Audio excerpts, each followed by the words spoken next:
Empresa interditada em Boituva por manter possíveis criadouros do mosquito da dengue. É do controle da dengue. Eu posso falar com a senhora um minuto? A ação é emergencial contra o perigo do momento. À primeira vista, a casa da Dona Maria está aprovada pela visita da equipe de controle de vetores. A gente tem que tomar o máximo de cuidado. Olhando bem, ficou claro um descuido. A piscina sem utilização acumula água quando chove. Por isso, a importância do trabalho de bloqueio de possíveis criadouros. A gente pede para pôr detergente, porque ajuda a fêmea não botar os ovos nesse lugar. Até esta segunda-feira, 371 casos foram notificados, sendo 170 confirmados da doença na região. Por conta do decreto, houve a ampliação do quadro de agentes da vigilância ambiental. Além dos 6 que já atuam na cidade, outros 20 foram contratados em caráter emergencial. Vamos colocar uma equipe de médico, enfermeiro, técnico de enfermagem lá no hospital para centralizar um pouquinho esse atendimento. Está prevista a interdição de áreas particulares que podem potencializar o surgimento do criadouro do mosquito da dengue.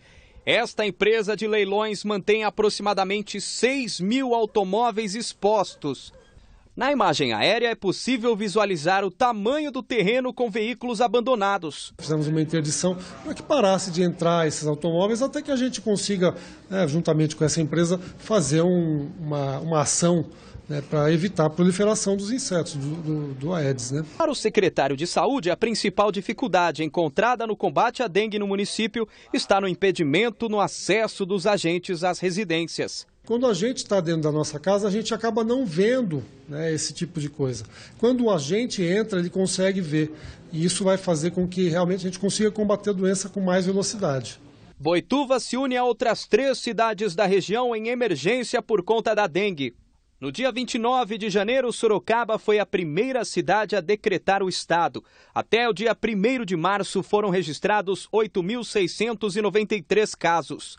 Até o momento, há 8 óbitos notificados, sendo que 5 foram confirmados. Em Votorantim, a Prefeitura decretou estado de emergência no dia 12 de fevereiro. São 328 casos de dengue confirmados desde o início do ano. Em Salto de Pirapora, a Prefeitura fez o decreto no dia 18 de fevereiro. Até a semana passada, a cidade já tinha 749 casos confirmados. A jovem Jaqueline Cristine Leite foi confirmada como a primeira morte por dengue hemorrágica. O Ministério Público está agora questionando o Votorantim sobre as ações contra a dengue. E agora a gente vai conversar ao vivo com o repórter J. Abreu, que hoje, durante toda a tarde, acompanhou a CPI sobre a dengue em Sorocaba, na Câmara Municipal. Boa noite, Jota. O que foi discutido? Boa noite, Simone. Boa noite a você que acompanha o Noticidade.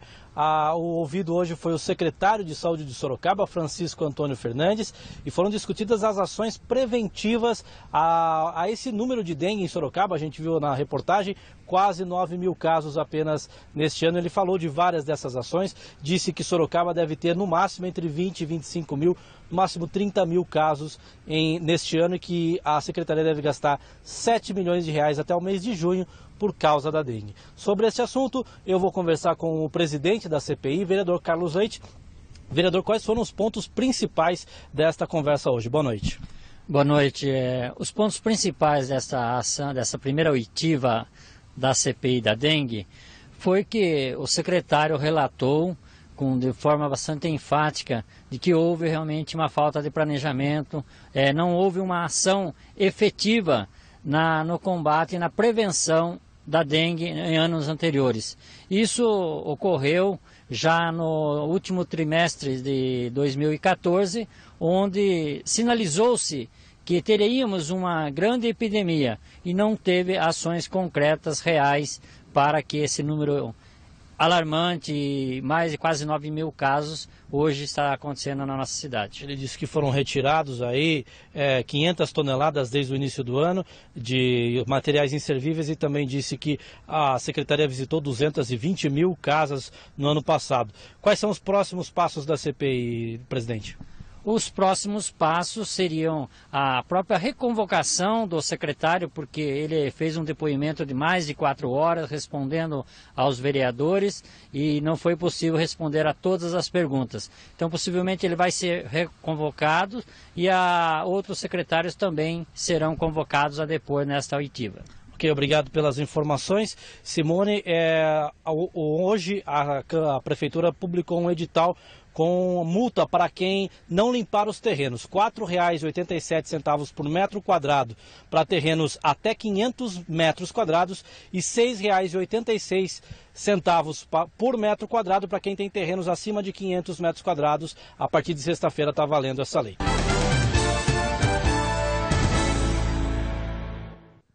Em Sorocaba, o temporal durante a tarde arrastou um motorista na Avenida Américo Figueiredo. As imagens feitas por um morador mostram um momento em que o homem desesperado tenta sair do carro que ficou ilhado. Ele é atingido por um tronco, levado pela correnteza e desaparece.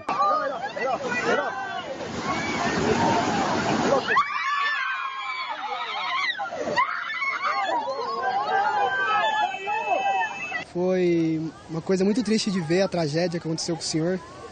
Ele foi levado pela correnteza, porque ele tentou atravessar o rio com o carro dele, aí a correnteza estava muito forte. Sempre quando essa chuva forte acontece isso.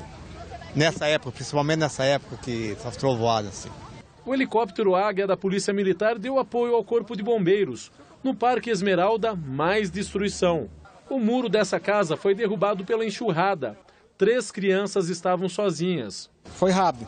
A chuva já, quando eu cheguei dentro de casa, tinha um pouco de água. Quando eu salvei um por um, já o bonde já foi caindo já também e não pude fazer mais nada. O que a senhora perdeu? Tudo. Móveis? Móveis, eletrodomésticos, documento, tudo. O local sempre alaga e isso causa revolta entre os moradores que não pensaram 2 vezes para interditar a rua. Um motorista tenta passar, mas não consegue.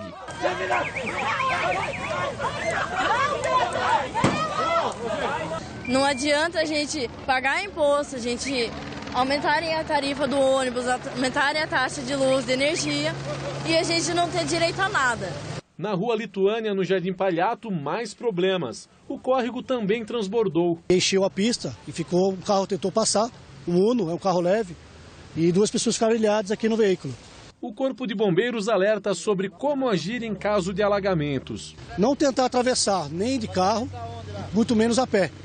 A correnteza pode levar o veículo ou a pessoa e ela ser jogada num córrego e acabar se afogando.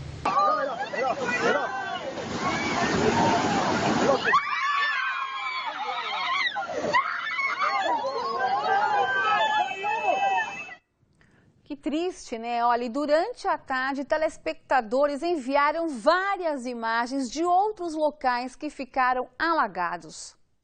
No bairro Campolim, motoristas pegos de surpresa foram obrigados a trafegar nas vias inundadas. As imagens são da Avenida Antônio Carlos Comitre. Com medo de enfrentar a mesma avenida alagada, o motorista desse automóvel atravessa o canteiro central. Nesta imagem do cruzamento da Rua Visconde do Rio Branco com Américo de Carvalho, é possível ver o nível da água deixando os carros quase submersos. Esse outro vídeo mostra moradores do bairro Lopes de Oliveira preocupados com a invasão às casas desse córrego que, com a chuva forte, se transformou em um grande rio. Apesar do medo, ninguém ficou ferido. Amanhã vai chover mais. O Noticidádio termina aqui, fica agora com o SBT Brasil. Tenha uma boa noite.